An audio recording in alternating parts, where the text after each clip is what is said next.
ফতুল্লার দেওভোগ এলাকায় জমি সংক্রান্ত বিরোধের জেরে একটি বাড়িতে সশস্ত্র হামলা, ভাঙচুর, লুটপাট এবং শ্লীলতাহানির অভিযোগ উঠেছে। এই ঘটনায় ফতুল্লা মডেল থানায় ৫ জনের নাম উল্লেখ সহ অজ্ঞাতনামা আরও ১৫-২০ জনের বিরুদ্ধে লিখিত অভিযোগ দায়ের করেছেন ভুক্তভোগী মোহাম্মদ ফারুক হোসেন। ঘটনাটি ঘটেছে গত রবিবার ১২ এপ্রিল রাত ৮টার দিকে ফতুল্লার দেওভোগ মাদ্রাসা পশ্চিমনগর এলাকায়। অভিযুক্তরা হলেন দেওভোগ মাদ্রাসা পশ্চিমনগর এলাকার দেলোয়ার মারুফ ৮, মোহাম্মদ বাপ্পি সীমান্ত বা আতাউল মারুফ ৫। অভিযোগ সূত্রে জানা যায়, বিবাদীগণের সঙ্গে ফারুক হোসেনের পরিবারের দীর্ঘদিনের জমি সংক্রান্ত বিরোধ চলছিল। এর জেরে বিবাদীগণ দলবল নিয়ে দেশীয় ধারালো অস্ত্র, দা, রামদা, চাকু ও লাঠিসোঁটা নিয়ে ফারুক হোসেনের বাড়িতে অনাধিকার প্রবেশ করে। তারা অতর্কিত হামলা চালিয়ে ঘরবাড়ি ভাঙচুর শুরু করে। হামলার সময় ফারুক হোসেন বাড়িতে না থাকায় তার বড় ভাই মানিক ৪৫ বাধা দিতে গেলে তাকে এলোপাথারি মারধর করে জখম করা হয়। মানিকের স্ত্রী রত্না বেগম স্বামীকে বাঁচাতে এগিয়ে এলে তাকেও মারধর করা হয় এবং শ্লীলতাহানির শিকার হন তিনি। ভুক্তভোগী ফারুক হোসেনের স্ত্রী তামান্না আক্তার হামলার দৃশ্য মোবাইলে ধারণ করার চেষ্টা করলে হামলাকারীরা তাকে মারধর করে মোবাইল ছিনিয়ে নেবার চেষ্টা চালায়। এক পর্যায়ে বিবাদীগণ ঘরে ঢুকে আলমারি ভেঙে নগদ ১,৮০,০০০ টাকা এবং প্রায় ৩ ভরি ওজনের স্বর্ণালঙ্কার লুট করে নিয়ে যায়। অভিযোগে আরও উল্লেখ করা হয়, হামলাকারীরা ফারুক হোসেনের বড় ভাইকে ধারালো অস্ত্রের মুখে জিম্মি করে প্রাণনাশের হুমকি দিয়ে জোরপূর্বক কয়েকটি খালি স্ট্যাম্পে স্বাক্ষর করিয়ে নেয়। এই সময় ফারুকের স্ত্রী জানান, ছিলাম এসরের টাইমে আজান দেয় তখন ওনারা এসে হঠাৎ করে দরজা অনেক বাড়াবাড়ি করতেছে, বলতেছে দরজা খুলো, দরজা খুলো। আমরা বলতেছি স্যার আমি মহিলা মানুষ, আমি কিভাবে দরজা খুলবো, আমি পরে খুলি ভাই, আমি আমার ভাইরা আসুক তারপরে খুলি। ওনারা শুনে নেয় দরজারে লাইট থেকে, মানে কি বলবো, আমার বাচ্চা দুইটা স্যার ডরে যে বারান্দার ভিতরে লুকাইছে।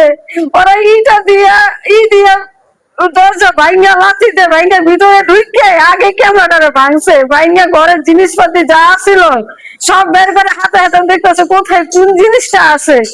আমার বাচ্চারা তো সব ডরে, আমি কি করবো খুঁজে পাচ্ছিলাম না, কাঁপতেছে, আমি বাচ্চা ধরবো নাকি এইগুলো সামান তুমি আমার স্বামীরা মায়ের ধর করতে গেছে স্যার, মায়ের ধর করছে, আমি ওখানে বাচ্চা দেখেছি, আমি ভিডিও করতেছিলাম দেখে আমার অনেক অনুষ্ঠান করছে স্যার, অনেক আমার বাইরে বোমাটা দরজা হয়েছে স্যার, জিনিসপাতি যা আসলো যেভাবে সব বের করছে। ওনারা বলতেছে যে আমাদের খান সাহেব পড়াইছে, খান সাহেব পড়াইছে, কিন্তু আমরা তো জানি স্যার খান সাহেব এমন মানুষ না, উনি এমন মানুষ না, উনি বিচার করেন না স্যার, উনি খান সাহেবের নাম দিয়েছে ওনারা খান সাহেবের নাম দিয়ে আমাদের ডর দেয়তে স্যার। বলছি স্যার না, উনি খান সাহেব এমন না, উনি আমাদের গরিবদের প্রতি অন্য কথা না স্যার। আমার স্বামী অটো চালায় খায়, আমার দেওয়ার স্যার জোগাড়ের কাজ করে খায়, অনেক কষ্ট করে আমরা বাড়ি ঘর করছি। এই বাড়িঘর থেকে বের করার জন্য ওনারা গুন্ডা ফান্ডা আইনা আমাদের অত্যাচার করতেছে।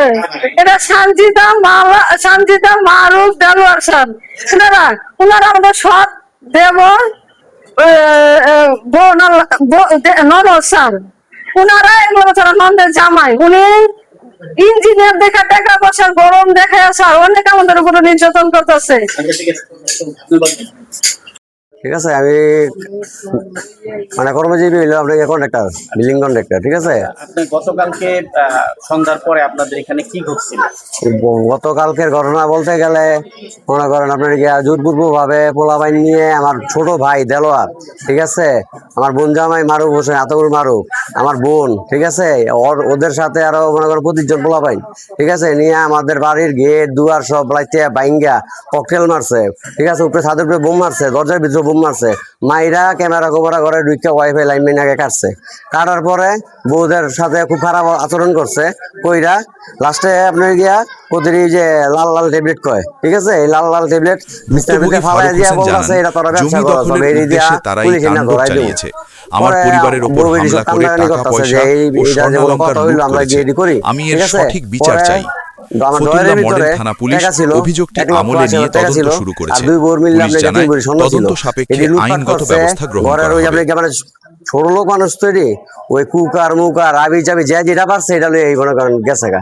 এটি কোনো কাজের জিনিস, এটি নিয়ে বিক্রি করতে পারবেন, এটি নিয়ে ফালাইছে গেছে। না, আমরা বাসায় দেখলাম যে আপনার বাসায় কিছু নাই, আবার নিচে এসে দেখলাম সব, এগুলা কেমনে হলো? এটি সব ওরা নামাইছে, এই যে 20-25 জন পোলাবাইন জানছেন ওরা ভাড়া কইরা, এই 20-25 জন পোলাবাইনে এটি সব নামায় এনে ফালাইছে গেছে। আর মূল্যবান যে জিনিস এটি সব লয়ে গেছে, মোবাইল টোবাইল। আপনি ছিলেন স্পটে?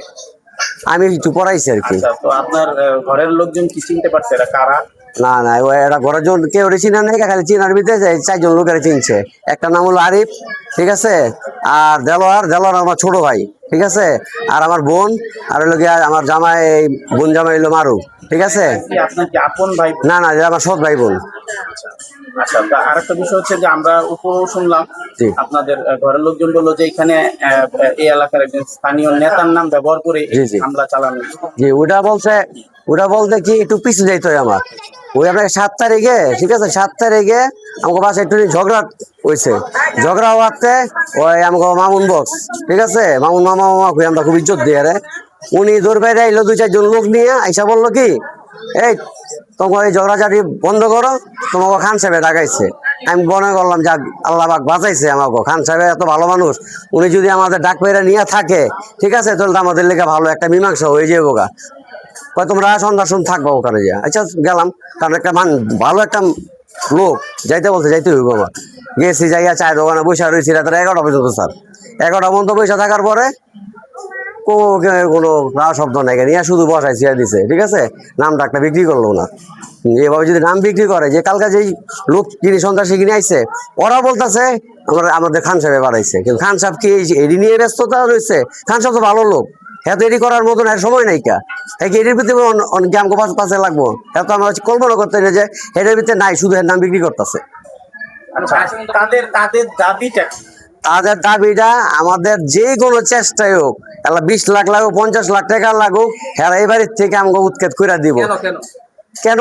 আমার মা মারা গেছে, ওনার একটা জালিয়াতি দলিল করছে, ঠিক আছে, জালিয়াতি দলিল কইরা এই গ্রামের পাঞ্চায়েত যা বল, মানে এক কথায় বলা হয়, দলিল করছে আমার ছোট বোন, ঠিক আছে, সানজিদ আক্তার মালা একটা দলিল করছে। দলিল হইল গিয়া লোটারি। তো লোটারির মাধ্যমে যদি কোনো সম্পদ কেউ নামে দেওয়া হইতো, তাহলে তো সবাই আমরা রাস্তাঘাটে দইরা সই লইয়া জায়গা মালিক হয়ে যেতাম গা। কিন্তু ওনারা বলতেছে এটাই রাইট, বিচারকটা বলতেছে এটাই রাইট। ওনাদের বলি কোর্টে আমি মামলা করছি, মামলা চলমান, আসেন আপনারা কোর্টে আসেন, কোর্টের মাধ্যমে আমরা বসি। না, আমরা কোর্টে যাবো না, আমরা কোর্টের মাধ্যমে না, এখানে বসবো। আমি বিচারে বসছিলাম, বিচারে আমার মারধর করছে, বিচারে আমাদের মারধর করছে। বিচারের ভিতরে মনে করেন আমাকে কথাই বলতে দেন, আমরা খালি বলছি যে আইনের মাধ্যমে যাবো আমরা। এখন কি চান ভাই? এখন আমরা চাই আমাদের যে আইনগত যে কোনো একটা ব্যবস্থা, ভালো একটা ব্যবস্থা নোক। আর এই ভাঙচুর করছে, এটা আমরা মানে দূরত্ব একটা ব্যবস্থা চাই। ঠিক আছে, তাহলে স্যার আরেকটু কথা আছে, আমি কালকে ওসি সাহেবের ফোন দিছিলাম, যে হঠাৎ করে ফোন দিছি, স্যার এটা আমাদের পাশে এই অবস্থা, ঠিক আছে, কিন্তু ওসি স্যারের কাছে গেছি, যাওয়ার পরে ওসি সাহেব বললো একটা জিডি করতে, জিডি করে লিয়ে গেলাম, অভিযোগ করে লিয়ে গেছি। কিন্তু অভিযোগ করার পরে, ঠিক আছে, উনি কোনো নিল না, বললো আমি তো তোমাকে বিচার করে দিছি, তোমাকে সময় দেওয়া হবে না, তোমরা উঠতে যাও। আমি বললাম স্যার একটা বাড়িটাও যদি বাসাতে খেয়া যাইতে হয়, ঠিক আছে, তাহলে তো আমার 2 মাসের সময় নিতে হয় নাকি, এটা তো ভাই নিয়ম। কিন্তু উনি বলতেছে না, তোমাদের একদিনের সময় দেওয়া হবে না। জি, ওসি সাহেব। পরে বললাম ওসি স্যার, আমি যদি পারি, এখন আমাদের ছেলে মেয়ে যা আছে, আমার ফ্যামিলি, আমরা নিয়ে চাষার ভিতরে যাইয়া শরীরের যে পেট্রোল দিয়া নিজেরা নিজে পুরো মরে যাবো। কারণ কি লেখা, এই দুনিয়া আইনগত যখন ব্যবস্থা নাই, তাহলে আমরা এই দুনিয়া কিছু নাই। এই কথা বললে আমি আশা করছি, যদি ওসি স্যারের ভিডিও ফুটেজ দেখতে পারেন, তাহলে আমার পাইবেন। সম্পদ এটা আমার মার নামে, আর সবই আমার মার নামে। এটা আমার মার নামে আসলো, এটা আমার মা আর বাবার নামে মিল্লা, আর এটা আমরা মিলিত ভাবে এটি সব কিনে হয়েছে। এই অংশটা আর ওই অংশটা আমরা সবাই মিল্লা কিনছি, কিনা মার নামে দিচ্ছি, আমরা আমার নামে লই নি, মার নামে সব দিচ্ছি। ঠিক আছে, আর কিছু